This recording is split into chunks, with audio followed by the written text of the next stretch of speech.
કેમ છો વિદ્યાર્થી મિત્રો? આજે આપણે જોવાના છે કમ્પોઝરમાં જાવાસ્ક્રિપ્ટનો ઉપયોગ કેવી રીતે કરીશું.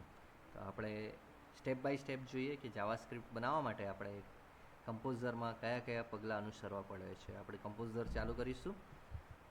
ચાલુ કર્યા બાદ સૌપ્રથમ આપણે ફોર્મ બનાવવું પડશે. એટલા માટે ફોર્મ પર ક્લિક કરીએ. ત્યારબાદ ફોર્મને જે નામ છે તે આપી દઈશું. જાવાસ્ક્રિપ્ટ બનાવવા માટે આપણને જે નામ આપવું હોય તમે એ નામ આપી શકો છો. હું અહીંયા આપું છું JS1 ફોર્મનું નામ અને એક્શન યુઆરએલમાં લખીશ JS1.html.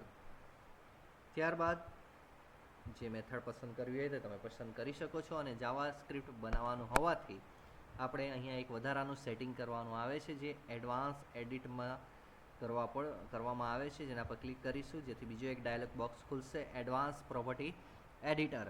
ત્યાં 3 ટેબ જોવા પડશે. ખાસ ધ્યાન રાખજો, પરીક્ષામાં પૂછી શકાય છે કેટલા ટેબ જોવા મળે છે. તો 1, 2 અને 3 કયા HTML એટ્રીબ્યુટ, ઇનલાઇન સ્ટાઇલ અને જાવાસ્ક્રિપ્ટ ઇવેન્ટ. હવે આપણે જાવાસ્ક્રિપ્ટ ઉમેરવાના હોવાથી જાવાસ્ક્રિપ્ટ ઇવેન્ટ પર ક્લિક કરીશું અને ત્યારબાદ 2 વેલ્યુ આપણે સેટ કરવાની રહેશે, એક એટ્રીબ્યુટ અને બીજું વેલ્યુ. એટ્રીબ્યુટ માટે અહીંયા જેટલી પણ ઘટનાઓ આપી છે એમાંથી આપણે જ્યારે ફોર્મ સબમિટ કરીએ છીએ ત્યારે જાવાસ્ક્રિપ્ટ રન થવી જોઈએ. એટલા માટે આપણે કઈ વિકલ્પ પસંદ કરીશું? On submit. અહીંયા ઘણા બીજા વિકલ્પો છે, on reset, on click, on double click, on mouse down, on mouse up, on mouse over, on mouse move, on mouse out, key press, on key down, on key up. એમાંથી આપણે on submit button event click select કરીશું અને ત્યારબાદ વેલ્યુમાં જે આપણે લખવાનું છે રિટર્ન એટલે કે વિધેય જે બનાવવાના છે જાવાસ્ક્રિપ્ટ માટે તે કિંમત પરત કરશે. રિટર્ન ત્યારબાદ વિધેયનું નામ, ચોપડીમાં જે નામ આપ્યું છે તે પણ લઈ શકીએ. વેલિડેટ ફોર્મ, આપણે વિધેયનું નામ આપીશું વેલિડેટ ફોર્મ. ધ્યાન રાખશો અહીંયા જે રીતે લખીએ છીએ એ જ રીતે આપણે ફોર્મનું નામ વિધેય HTML સોર્સમાં આપવાનું રહેશે. ઓકે બટન પર ક્લિક કરીશું અને ત્યારબાદ ઓકે. તમે જોઈ શકો છો કે ફોર્મ બની ગયું છે આપણું. અને ત્યારબાદ આપણે જે જાવાસ્ક્રિપ્ટ લખવાના છે તેના માટે આપણા પાસે એક ફિલ્ડ હોવી જોઈએ કે જે કિંમત સ્વીકારે. તો આપણે અત્યારે લઈશું નેમ ફિલ્ડ. કઈ ફિલ્ડ લઈશું? નેમ નામની ફિલ્ડ. તો ક્યાંથી મળશે આપણને? ફોર્મ આઇકન પર જે એરો છે તેના પર ક્લિક કરીશું ને ત્યાર પછી લેબલ લઈશું. સૌપ્રથમ define label.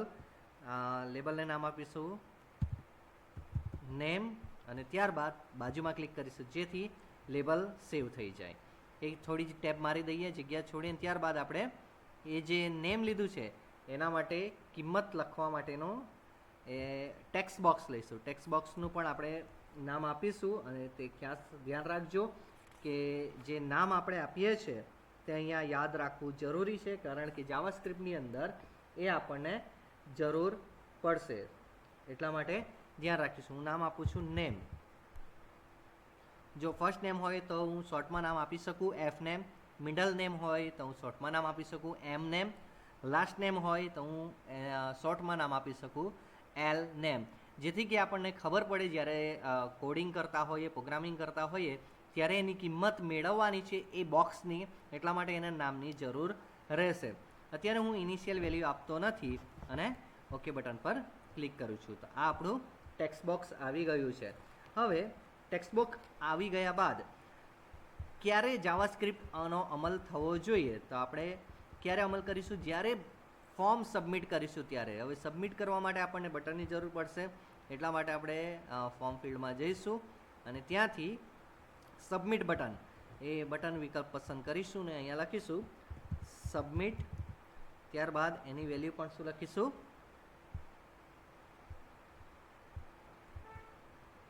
Submit. Okay button પર ક્લિક કરીએ. અહીંયા આપણું ફોર્મ બની ગયું છે અને જે જરૂરી વિગતો હતી તે પણ આપણે બનાવી કાઢી છે. અને આ હતી ડિઝાઇનિંગ ફક્ત.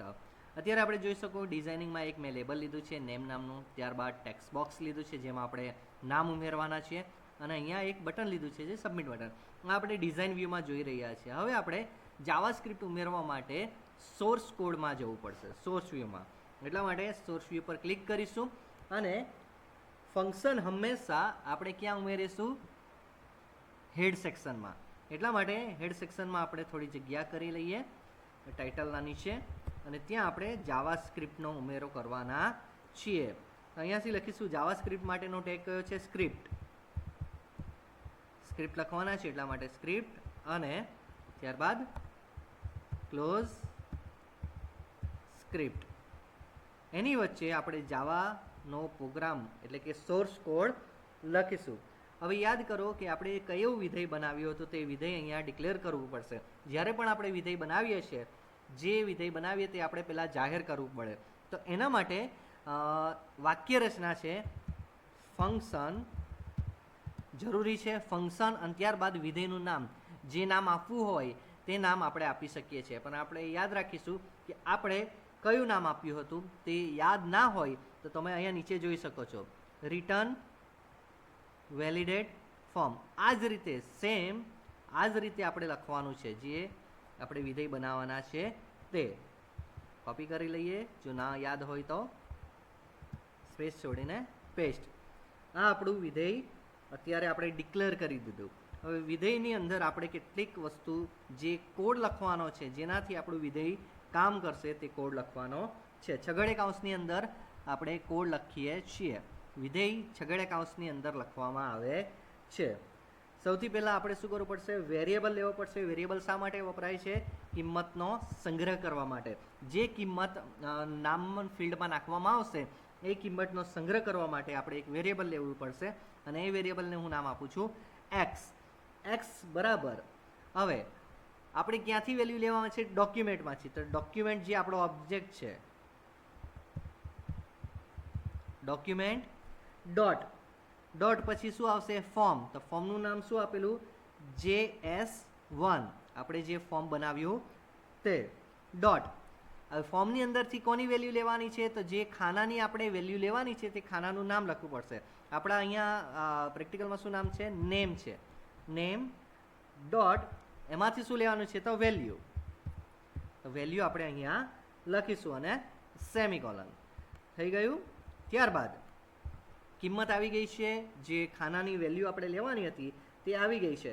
હવે જાવાસ્ક્રિપ્ટમાં આપણે શું કરવાનું છે? જો ઉપયોગકર્તાએ એ ખાનું ખાલી રાખ્યું હોય તો શું થવું જોઈએ?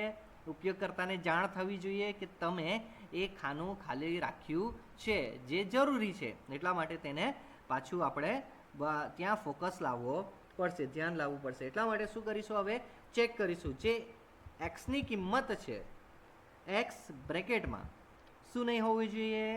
તો ઇક્વલ ટુ ખાલી એટલે નલ. નલ એટલે શું? ખાલી, એમ્પ્ટી. અથવા માટે કયો ચિહ્ન યુઝ કરીશું? Operator pipe sign. બે pipe sign. X equal to કદાચ કોઈ સ્પેસ મારી હોય એટલે કે જગ્યા રાખી હોય તો તેને પણ આપણે ખાલી જ ગણીએ છીએ. ને અહીંયા ધ્યાન રાખજો, ઇફ પછી સેમિકોલન આવશે નહીં. જો ઇફ પછી તમે સેમિકોલન લખશો તો એ શું સમજાય છે? કે અહીંયા ઇફ વિધાન પૂરું થાય છે. હવે જો આ વસ્તુ હોય તો આપણે એનો બ્લોક બનાવવો પડે. બ્લોકની અંદર શું લખીશું? શું થવું જોઈએ? જો બંને વસ્તુ ખાલી હોય તો કયા વિધેયનો ઉપયોગ કરશો? આંતરપ્રસ્થાપિત વિધેય આપણા પાસે છે એલર્ટ. એલર્ટ વિધેયનો ઉપયોગ કરીશું અને ઉપયોગકર્તાને શું મેસેજ આપીશું? Please enter the name. Enter the name એટલે કે ઉપયોગકર્તાને ખબર પડી જશે કે મારે નામ લખવાનું બાકી રહી ગયું છે. અહીંયા સેમિકોલન આવશે. ત્યારબાદ હવે નામ લખવાનો મેસેજ તો આવી ગયો. હવે શું થવું જોઈએ? તો જે ફોકસ જ્યાં બાકી છે, જે ફિલ્ડમાં બાકી છે ત્યાં આપણું કર્સર પહોંચી જવું જોઈએ. તો એના માટે શું યુઝ કરીશું? ફોકસ પદ્ધતિ. આપણે લખીશું ડોક્યુમેન્ટ. કઈ જગ્યાએ? ડોક્યુમેન્ટમાં. ડોટ કયા ફોર્મમાં? તો JS1. ડોટ કઈ ફિલ્ડમાં આપણું ફોકસ જવું જોઈએ? તો નેમ. જે ફિલ્ડમાં આપણું ફોકસ જવું જોઈએ ત્યાં આપણે એ ફિલ્ડનું નામ લખીશું. અને અહીંયા શું લખીશું? ફોકસ પદ્ધતિ. આપણું ફોકસ ક્યાં જવું જોઈએ? એ નેમ ફિલ્ડ ઉપર જવું જોઈએ. ઓકે, આટલું થઈ ગયું. હવે આપણે લખ્યું રિટર્ન વેલિડેટ ફોર્મ, તો રિટર્ન શું કરીશું? ફોલ્સ, જેથી કે આપણે કોઈ કિંમત પાછી મોકલવાની નથી, એટલા માટે થઈ ગયું. હવે ધ્યાન રાખશો, આ ઇફનો બ્રેકેટ ક્લોઝ થશે, ત્યારબાદ અહીંયા વિધેયનો બ્રેકેટ ક્લોઝ થશે. તો આ હતું આપણું વિધેય. શાના માટે? જાવાસ્ક્રિપ્ટનો ઉપયોગ માટે, જે આપણને શું કરશે? આપણા માટે જો ઉપયોગકર્તાએ ખાલી ફિલ્ડ રાખ્યું હશે તો આપણને એ સંદેશો દર્શાવશે. તો આટલું જે સ્ક્રિપ્ટ છે એ આપણે ધ્યાન રાખવાની છે, યાદ રાખવાની છે. પ્રેક્ટિકલમાં ખાસ પૂછાય છે, એટલા માટે આપણે ધ્યાન રાખીશું. તો ચાલો આપણે અમલ કરી જોઈએ. ઓકે, હવે ડિઝાઇન વ્યૂમાં જઈએ. ઓકે, ચેક કરીએ, સેવ કરીશું, બ્રાઉઝ કરીએ. પહેલાં સેવ કરવું પડશે, એટલા માટે આપણને પૂછશે સેવ. હું નામ આપી દઉં છું JS1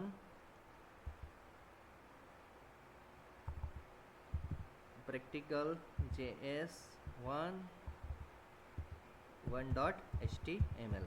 સેવ કરી દઈએ નામથી. ઓકે, ક્યાં સેવ કરીશું? જ્યાં તમારે સેવ કરવું હોય ત્યાં સેવ કરી. સારું, તો હવે જોઈએ આપણે અમલ કરીને કે રન થાય છે કે નહીં. બ્રાઉઝર પર ક્લિક કરીશું. ઓકે, ત્યારબાદ આપણે કોઈક નામ લખીશું અહીંયા અને સબમિટ કરીએ. તો આપણે જોઈ શકો છો કે એ સબમિટ થઈ જાય છે. બેક જઈએ, પાછું ચેક કરીએ આપણે શા માટે સ્ક્રિપ્ટ લખી છે કે ખાલી ના છોડવું જોઈએ. આપણે ખાલી છોડીને સબમિટ કરીએ. તો તમે જોઈ શકો છો કે અહીંયા આપણને મેસેજ બતાવે છે કે પ્લીઝ એન્ટર ધ નેમ, જે આપણે લખ્યું હતું અને ખાલી હતું એટલા માટે આપણને મેસેજ આપવામાં આવ્યો છે. અને ઓકે બટન પર ક્લિક કરીશું કે આપણું ફોકસ એટલે કે ધ્યાન, કર્સર પાછું ત્યાં નેમ ફિલ્ડ પર જતું રહે છે. તો આ રીતે તમે અલગ અલગ ફોર્મમાં, અલગ અલગ ફિલ્ડમાં સ્ક્રિપ્ટ ગોઠવી શકો છો. જો વિદ્યાર્થી મિત્રો તમને આ વિડીયો સમજ પડી હોય, ગમ્યો હોય, તો તમે લાઈક કરો, શેર કરો અને કમેન્ટ કરો અને તમારા મિત્ર સુધી આ વિડીયો પહોંચાડજો, જેથી કે તેઓને પણ આ વિડીયોનો લાભ મળી શકે. Thank you.